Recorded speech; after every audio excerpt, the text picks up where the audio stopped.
That is some group of people, thousands. So nice. Thank you very much. That's really nice. Thank you. It's great to be at Trump Tower. It's great to be in a wonderful city, New York. And it's an honor to have everybody here. This is beyond anybody's expectations. There's been no crowd like this. And I can tell you, some of the candidates, they went in, they didn't know the air conditioner didn't work. They sweated like dogs.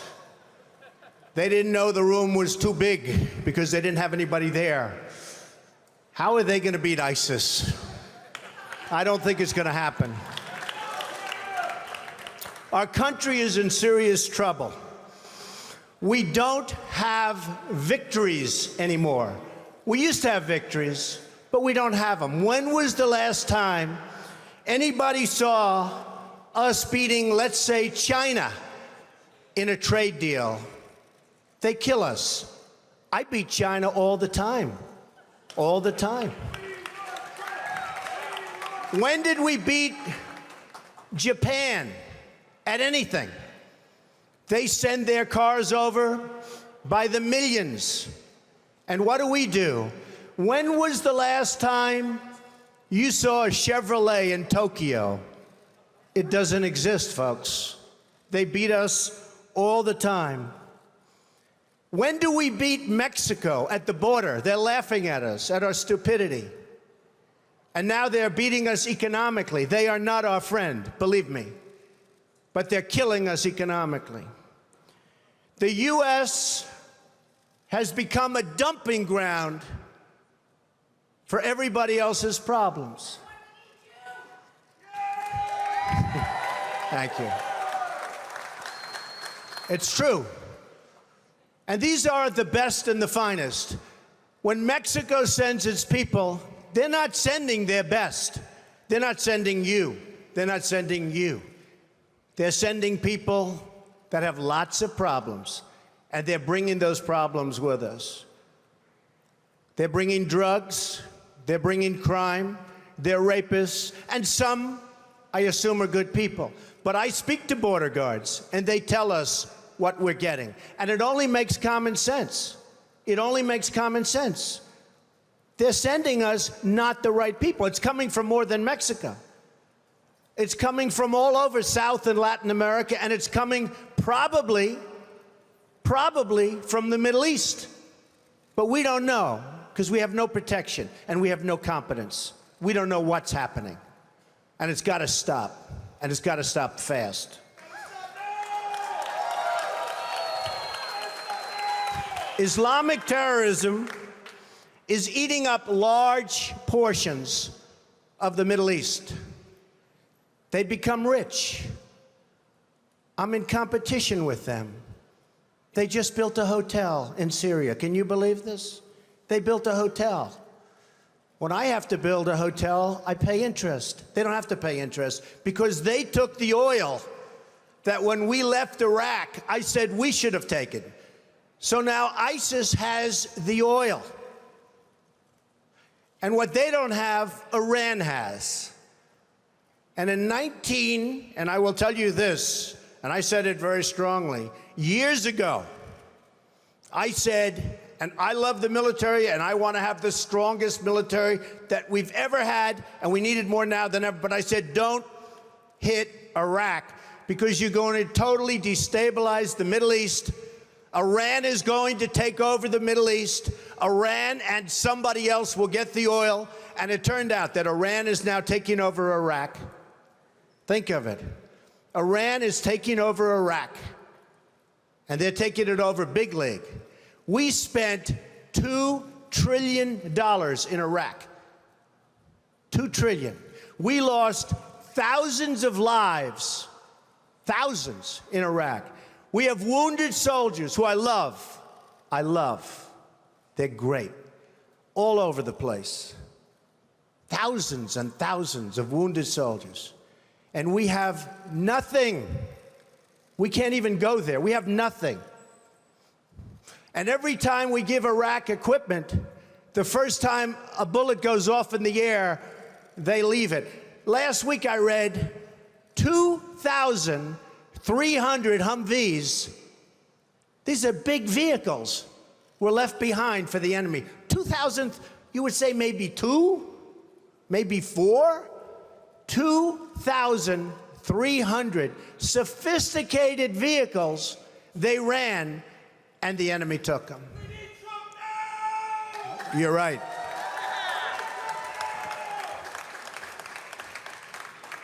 Last quarter, it was just announced, our gross domestic product, a sign of strength, right? But not for us. It was below zero. Who ever heard of this? It's never below zero. Our labor participation rate was the worst since 1978. But think of it, GDP below zero. Horrible labor participation rate. And our real unemployment is anywhere from 18 to 20%. Don't believe the 5.6. Don't believe it. That's right, a lot of people up there can't get jobs. They can't get jobs because there are no jobs, because China has our jobs and Mexico has our jobs. They all have our jobs. But the real number is anywhere from 18 to 19 and maybe even 21%. And nobody talks about it because it's a statistic that's full of nonsense. We want jobs now! Our enemies are getting stronger and stronger by the day, and we as a country are getting weaker. Even our nuclear arsenal doesn't work. It came out recently. They have equipment that's 30 years old. They don't even know if it worked. And I thought it was horrible when it was broadcast on television, because boy, does that send signals to Putin and all of the other people that look at us and they say, that is a group of people and that is a nation. Calling from Arlington, Virginia, Democrats line. Hi, Rick. Hello, this is Aku speaking. Hi. All right, I got you. Thanks. We have a disaster called the big lie, Obamacare. Obamacare. Yesterday it came out that costs are going for people up 29, 39, 49, and even 55%. And deductibles are through the roof. You have to get hit by a tractor, literally a tractor, to use it, because the deductibles are so high, it's virtually useless. It is a disaster. And remember the $5 billion website. $5 billion we spent on a website. And to this day, it doesn't work. A $5 billion website. I have so many websites. I have them all over the place. I hire people. They do a website. It costs me $3. $5 billion website.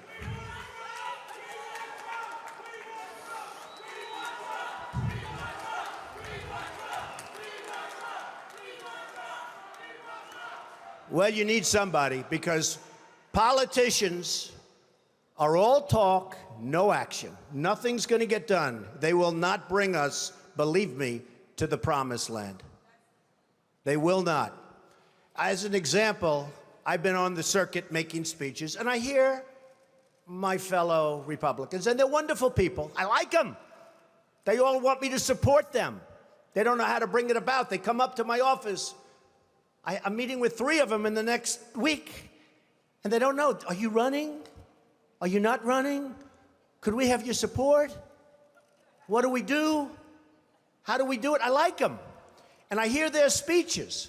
And they don't talk jobs, and they don't talk China. When was the last time you heard China's killing us? They're devaluing their currency to a level that you wouldn't believe. It makes it impossible for our companies to compete. Impossible. They're killing us. But you don't hear that from anybody else. You don't hear it from anybody else. And I watch the speeches. Thank you. I watch the speeches of these people, and they say, the sun will rise, the moon will set. All sorts of wonderful things will happen and people are saying, what's going on? I just want a job. Just get me a job. I don't need the rhetoric. I want a job. And that's what's happening. And it's going to get worse because remember, Obamacare really kicks in 2016. Obama is going to be out playing golf. He might even be on one of my courses. I would invite him. I actually would say. I have the best courses in the world, so I'd say, you know what, if he wants to, I have one right next to the White House, right on the Potomac. If he'd like to play, that's fine. In fact, I'd love him to leave early and play. That would be a very good thing. But Obamacare kicks in 2016. Really big league. It is going to be amazingly destructive. Doctors are quitting. I have a friend who's a doctor, and he said to me the other day, Donald, I never saw anything like it. I have more accountants than I have nurses. It's a disaster. My patients are beside themselves. They had a plan that was good. They have no plan now. We have to repeal Obamacare, and it can be replaced. And it can be replaced with something much better for everybody. Let it be for everybody, but much better and much less expensive for people and for the government. And we can do it.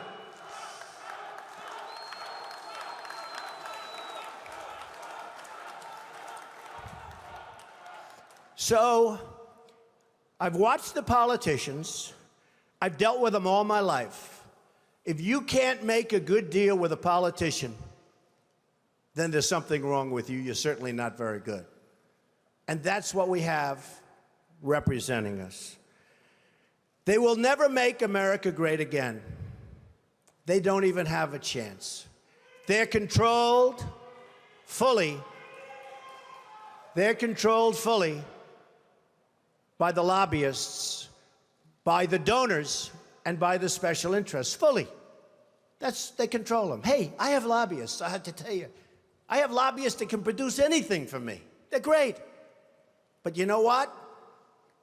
It won't happen. It won't happen. Because we have to stop doing things for some people, but for this country, it's destroying our country. We have to stop, and it has to stop now. Now, our country needs a truly great leader. And we need a truly great leader now. We need a leader that wrote The Art of the Deal. We need a leader that can bring back our jobs, can bring back our manufacturing, can bring back our military, can take care of our vets. Our vets have been abandoned. And we also need a cheerleader. You know, when President Obama was elected, I said, well, the one thing I think he'll do well, I think he'll be a great cheerleader for the country. I think he'd be a great spirit. He was vibrant, he was young. I really thought that he would be a great cheerleader. He's not a leader, that's true. You're right about that. But he wasn't a cheerleader. He's actually a negative force. He's been a negative force. He wasn't a cheerleader. He was the opposite. We need somebody that can take the brand of the United States and make it great again. It's not great again. We need somebody. We need somebody that literally will take this country and make it great again. We can do that. And I will tell you, I love my life. I have a wonderful family. They're saying, Dad, you're going to do something that's going to be so tough. You know, all of my life I've heard that a truly successful person, a really, really successful person, and even modestly successful, cannot run for public office. Just can't happen. And yet that's the kind of mindset that you need to make this country great again. So ladies and gentlemen, I am officially running for President of the United States, and we are going to make our country great again.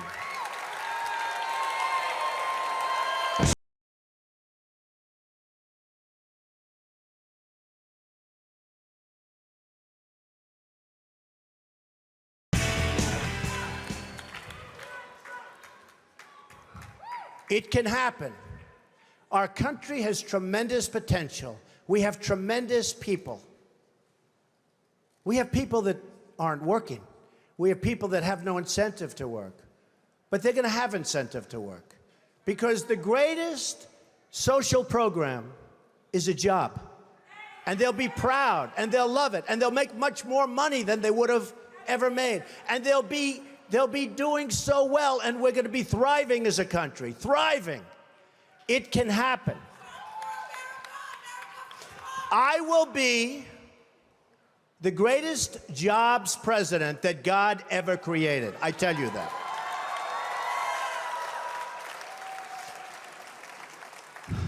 I'll bring back our jobs from China, from Mexico, from Japan, from so many places. I'll bring back our jobs, and I'll bring back our money. Right now, think of this. We owe China $1.3 trillion. We owe Japan more than that. So they come in, they take our jobs, they take our money, and then they loan us back the money, and we pay them in interest. And then the dollar goes up, so their deal's even better. How stupid are our leaders? How stupid are these politicians to allow this to happen? How stupid are they?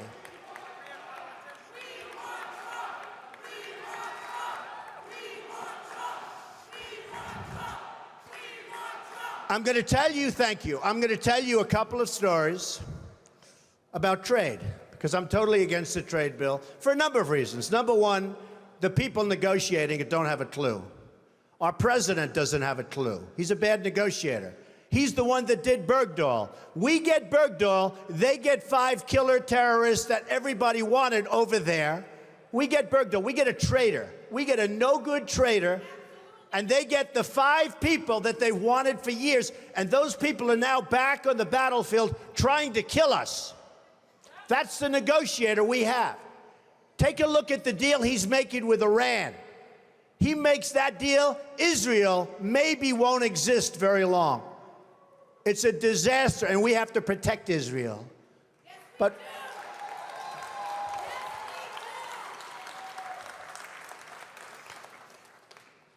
so we need people. I'm a free trader. But the problem with free trade is you need really talented people to negotiate for you. If you don't have talented people, if you don't have great leadership, if you don't have people that know business, not just a political hack that got the job because he made a contribution to a campaign, which is the way all jobs just about are gotten, free trade is terrible. Free trade can be wonderful if you have smart people. But we have people that are stupid. We have people that aren't smart, and we have people that are controlled by special interests, and it's just not going to work. So here's a couple of stories. Happened recently. A friend of mine is a great manufacturer. And you know, China comes over and they dump all their stuff, and I buy it. I buy it because, frankly, I have an obligation to buy it. Because they devalue their currency so brilliantly, they just did it recently, and nobody thought they could do it again. But with all our problems with Russia, with all our problems with everything, they got away with it again.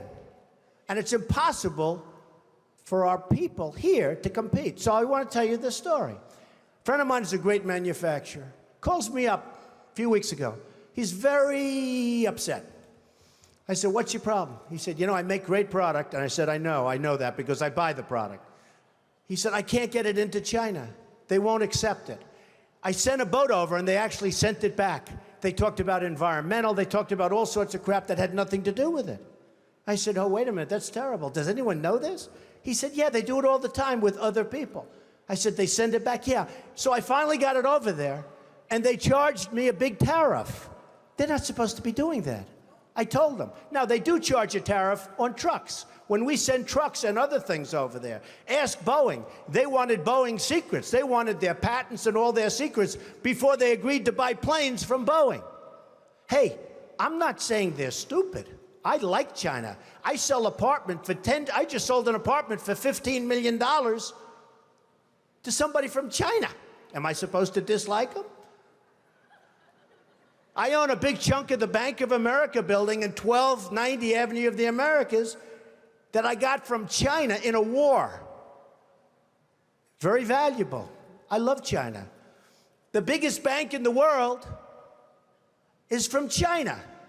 You know where their United States headquarters is located? In this building, in Trump Tower. I love China. People say, oh, you don't like China. No, I love them.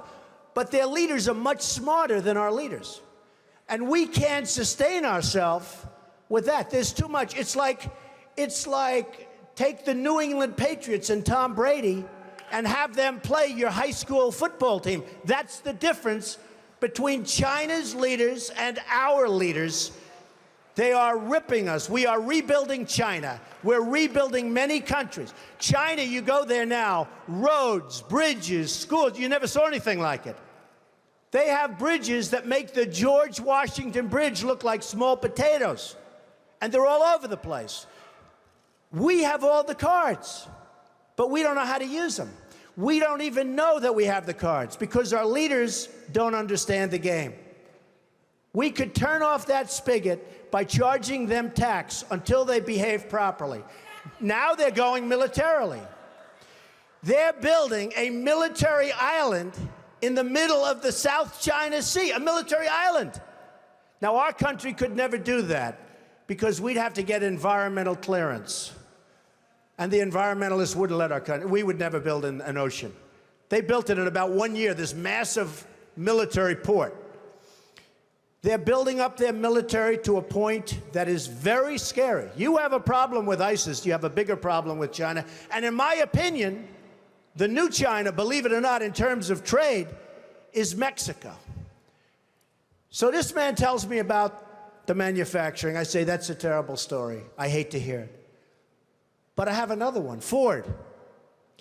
So Mexico takes a company, car company, that was going to build in Tennessee, rips it out. Everybody thought the deal was dead. Reported in the Wall Street Journal recently.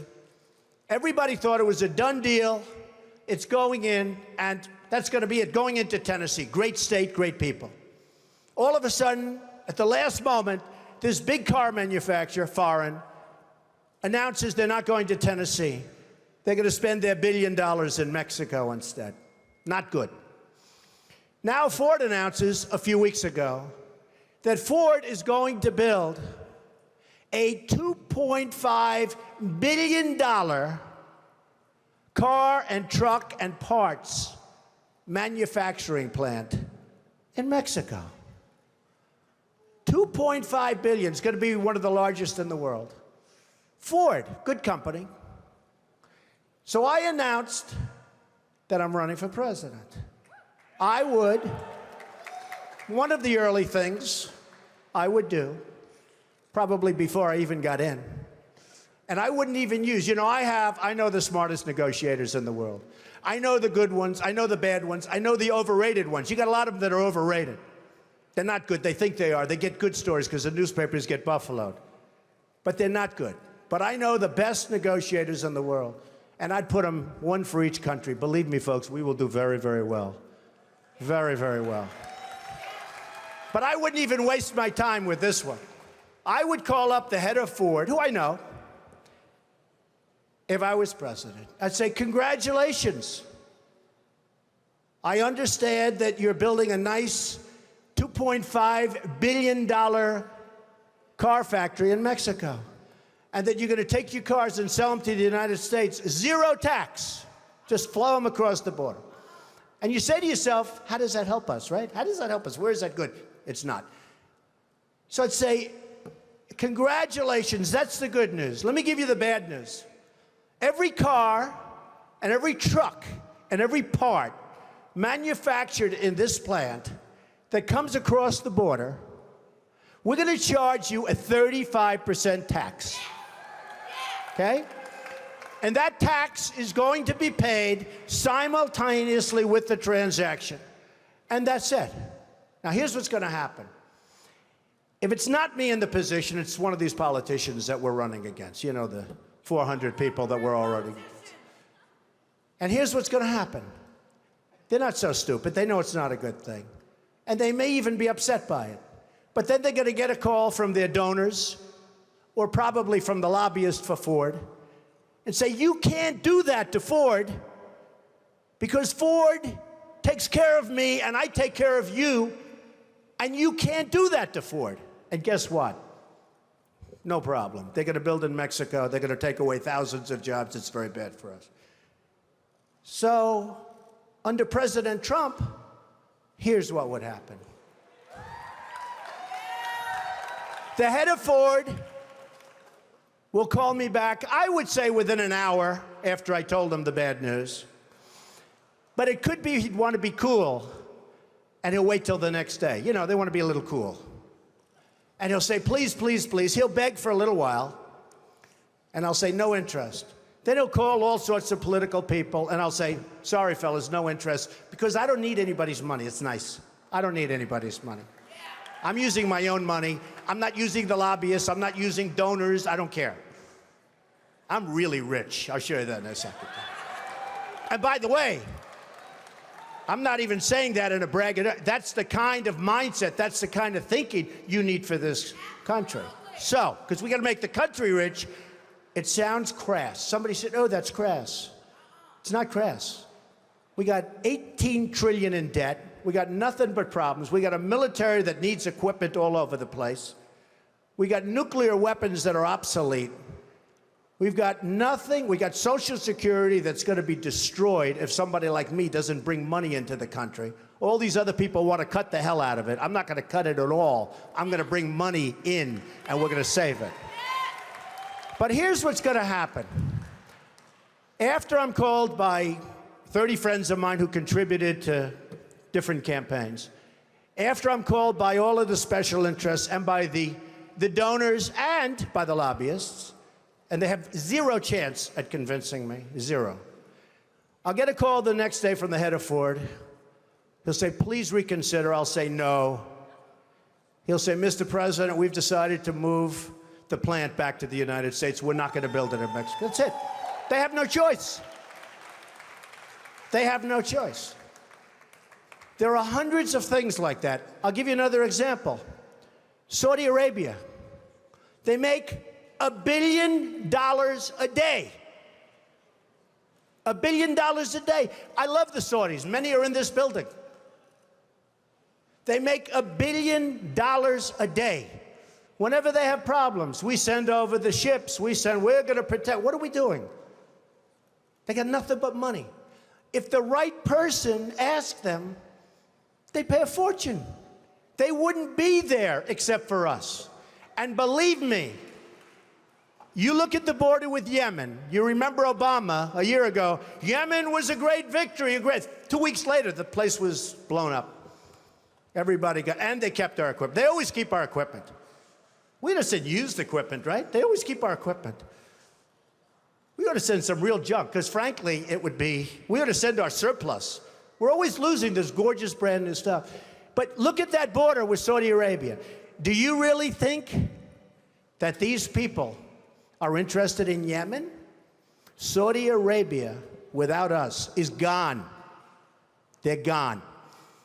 And I'm the one that made all of the right predictions about Iraq. You know, all of these politicians that I'm running against now, it's so nice to say I'm running as opposed to if I run, I'm running. But all of these politicians that I'm running against now, they're trying to disassociate. I mean, you looked at Bush, it took him 5 days to answer the question on Iraq. He couldn't answer the question, he didn't know.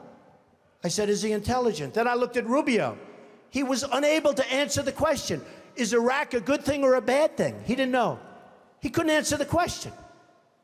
How are these people going to lead us? How are we going to go back and make it great again. We can't. They don't have a clue. They can't lead us. They can't. They can't even answer simple questions. It was terrible. But Saudi Arabia is in big, big trouble. Now, thanks to fracking and other things, the oil is all over the place. And I used to say it. There are ships at sea, and this was during the worst crisis, that were loaded up with oil. And the cartel kept the price up. Because, again, they were smarter than our leaders. They were smarter than our leaders. There is so much wealth out there that can make our country so rich again, and therefore make it great again. Because we need money. We're dying. We're dying. We need money. We have to do it. And we need the right people. So, Ford will come back. They'll all come back. And I will say this. This is going to be an election, in my opinion, that's based on competence. Somebody said, thank you, darling. Somebody said to me the other day, a reporter, very nice reporter, but Mr. Trump, you're not a nice person. We don't need nice.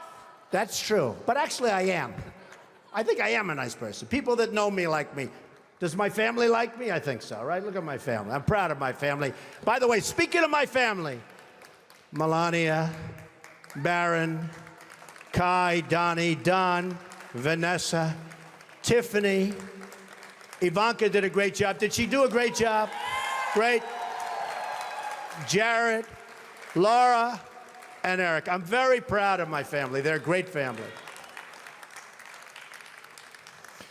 So the reporter said to me the other day, but Mr. Trump, you're not a nice person. How can you get people to vote for you? I said, I don't know. I said, I think that, number one, I am a nice person. I give a lot of money away to charities and other things. I think I'm actually a very nice person. But I said, this is going to be an election that's based on competence. Because people are tired of these nice people, and they're tired of being ripped off by everybody in the world, and they're tired of spending more money on education than any nation in the world per capita. Than any nation in the world. And we're 26th in the world. 25 countries are better than us at education. And some of them are like third world countries. But we're becoming a third world country because of our infrastructure, our airports, our roads, everything. So one of the things I did, and I said, you know what I'll do? I'll do it. Because a lot of people said, he'll never run. Number one, he won't want to give up his lifestyle. They're right about that, but I'm doing it. Number two, I'm a private company, so nobody knows what I'm worth. And the one thing is that when you run, you have to announce and certify to all sorts of governmental authorities your net worth. So I said, that's okay. I'm proud of my net worth. I've done an amazing job. I started off, thank you. I started off in a small office with my father in Brooklyn and Queens. And my father said, and I love my father, I learned so much. He was a great negotiator. I learned so much just sitting at his feet, playing with blocks, listening to him negotiate with subcontractors. But I learned a lot. But he used to say, Donald, don't go into Manhattan. That's the big leagues. We don't know anything about that. Don't do it. I said, Dad, I got to go into Manhattan. I got to build those big buildings. I got to do it, Dad. I've got to do it. And after 4 or 5 years in Brooklyn, I ventured into Manhattan and did a lot of great deals. The Grand Hyatt Hotel. I was responsible for the convention center on the west side. I did a lot of great deals, and I did them early and young. And now I'm building all over the world, and I love what I'm doing. But they all said, a lot of the pundits on television, well, Donald will never run. And one of the main reasons is he's private, and he's probably not as successful as everybody thinks. So I said to myself, you know, nobody's ever going to know unless I run. Because I'm really proud of my success. I really am. I've employed tens of thousands of people over my lifetime. That means medical, that means education, that means everything. So a large accounting firm and my accountants have been working for months because it's big and complex, and they've put together a statement, a financial statement. This is a summary, but everything will be filed eventually with the government, and we don't need extensions or anything. We'll be filing it right on time. We don't need anything. And it was even reported incorrectly yesterday, because they said he had assets of $9 billion. So I said, no, that's the wrong number. That's the wrong number, not assets. So they put together this, and before I say it, I have to say this. I made it the old-fashioned way. It's real estate. You know, it's real estate. It's labor, and it's unions good and some bad, and lots of people that aren't in unions, and it's all over the place, and building all over the world. And I have assets, big accounting firm, one of the most highly respected, $9,240 million. And I have liabilities of about 500. That's long-term debt, very low interest rates. In fact, one of the big banks came to me and said, Donald, you don't have enough borrowings. Could we loan you $4 billion? I said, I don't need it. I don't want it. And I've been there. I don't want it. But in 2 seconds, they give me whatever I wanted. So I have a total net worth, and now with the increase, it'll be well over $10 billion. But here, a total net worth of $8 billion. Net worth, not assets, not liability, a net worth. After all debt, after all expenses, the greatest assets, Trump Tower, 1290 Avenue of the Americas, Bank of America building in San Francisco, 40 Wall Street, sometimes referred to as the Trump building, right opposite the New York City, many other places, all over the world. So the total is $8,737,540,000. Now, I'm not doing that. I'm not doing that to brag, because you know what? I don't have to brag. I don't have to, believe it or not. I'm doing that to say that that's the kind of thinking our country needs. We need that thinking. We have the opposite thinking. We have losers. We have losers. We have people that don't have it. We have people that are morally corrupt. We have people that are selling this country down the drain. So I put together the statement, and the only reason I'm telling you about it today is because we really do have to get going. Because if we have another 3 or 4 years, you know, we're at 18 trillion now. We're soon going to be at 20 trillion. According to the economists, who I'm not big believers in, but nevertheless, this is what they're saying, that 24 trillion, we're very close. That's the point of no return. $24 trillion. We will be there soon. That's when we become Greece. That's when we become a country that's unsalvageable. And we're going to be there very soon. We're going to be there very soon. Make America strong! So, just to sum up, I would do various things very quickly. I would repeal and replace the big lie Obamacare. I would build a great wall, and nobody builds walls better than me, believe me. And I'll build them very inexpensively. I will build a great, great wall on our southern border, and I will have Mexico pay for that wall. Mark my words. Nobody would be tougher on ISIS than Donald Trump. Nobody.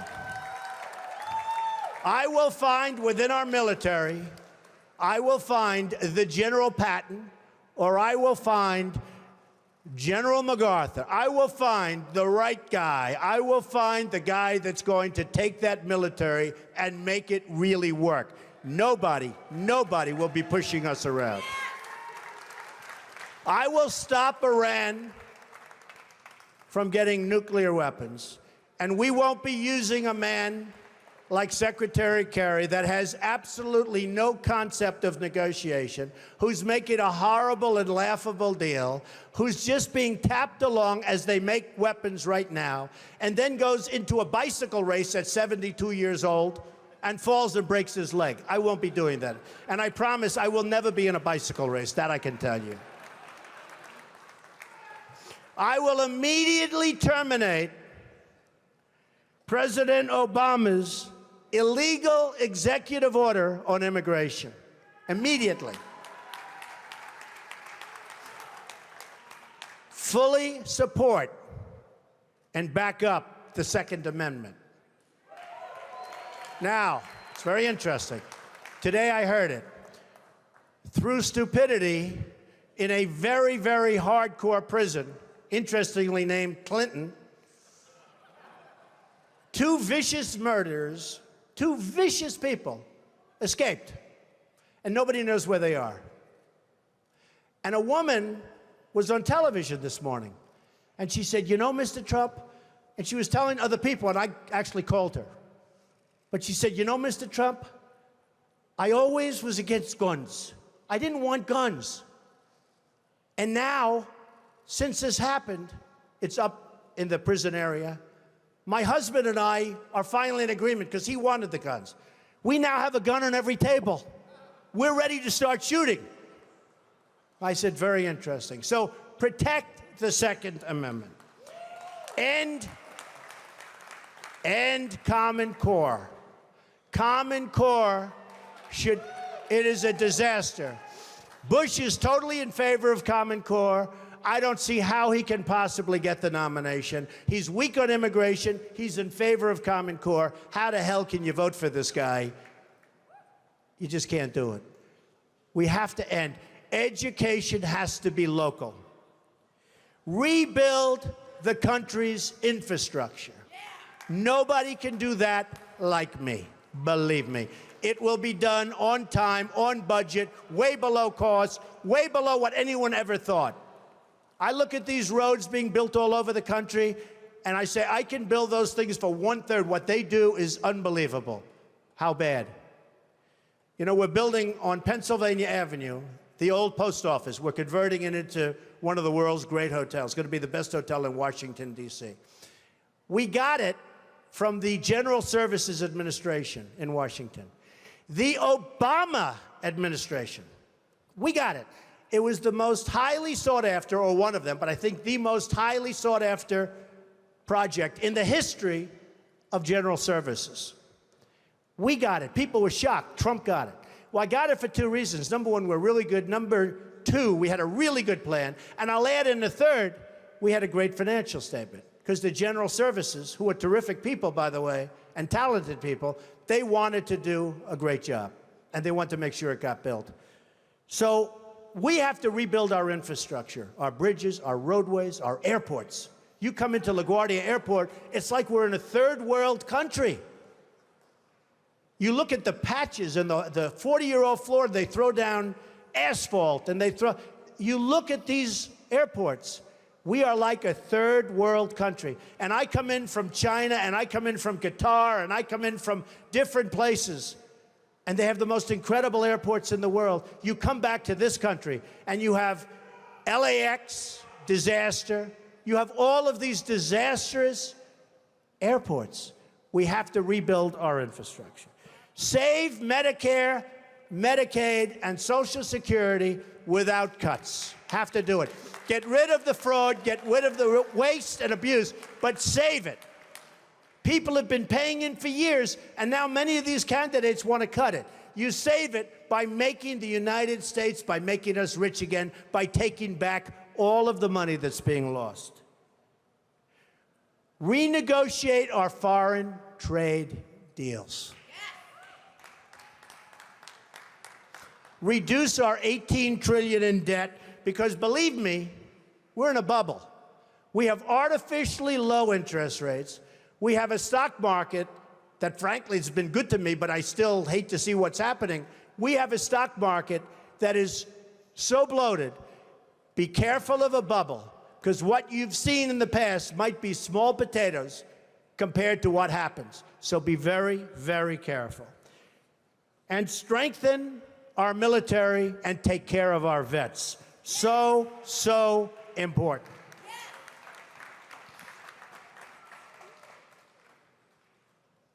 Sadly, the American dream is dead.